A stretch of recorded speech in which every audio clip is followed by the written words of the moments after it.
Here are solutions to homework set number 2 for ECE 476, Advanced Embedded Systems. This homework looks at using subroutines in Python along with if statements. So the first problem is using subroutines. Repeat what we did in homework set number 1. Find the total resistance of this network. So here I'm going to define a subroutine for adding resistors in series and parallel. Parallel is 1 over R1 plus 1 over R2. In series, just R1 plus R2. Now using that, I can say, let's take 250 in parallel with 300, in series with 50, in parallel with 150, call that R3. Take 150 in series with 200, in parallel with 75, put that in parallel with R3, and take that whole mess in parallel with 350. That's the answer. And when you do that, I get the same answer we did at homework set number 1, 102.46 ohms. So that's kind of the idea behind subroutines. It's useful routines that I use over and over again. Saves having to write that code constantly. It works with complex numbers. So doing the same thing, let's take 250 in parallel with minus J300, in series with J30, in parallel with J150, call that R3.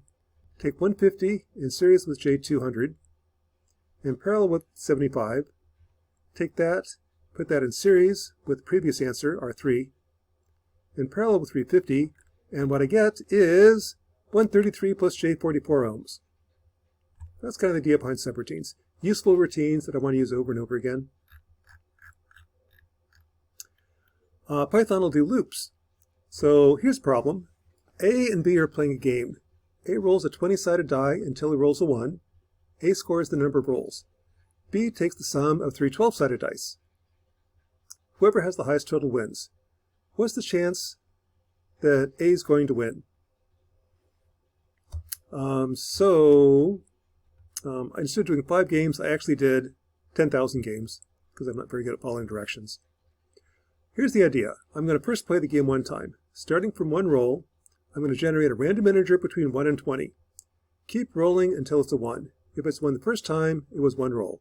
If not, roll again, increment A, keep going until I get a 1. Could be infinity. Not likely, but it could be. That's A score. Now for B score, I'm going to take a random integer between 1 and 12, repeat, add it 3 times to B, gives me 3 12-sided dice. Now that's one game. Check. If A is bigger than B, A won. Equal to B, it was a tie. Otherwise, A lost. After 10,000 games, print the number of wins, losses, and ties. Now when I do that, A wins roughly 37% of the time, ties 2%, loses 59%.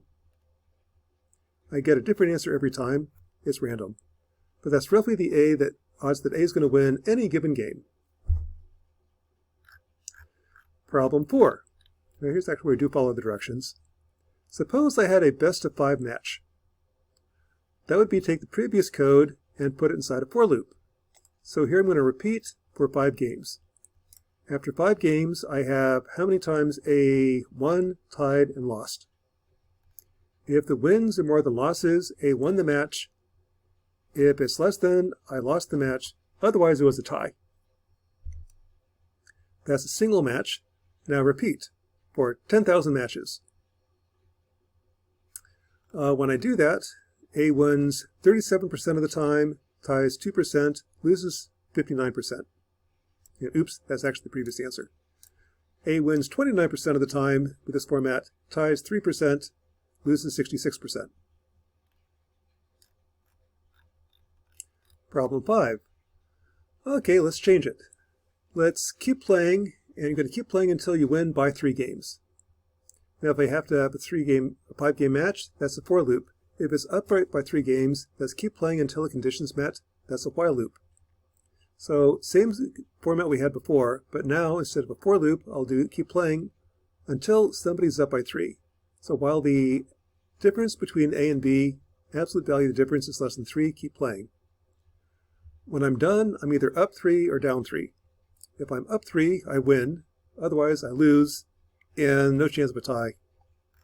If I try that, 21% chance that A wins under this format, 78% chance A loses under this format.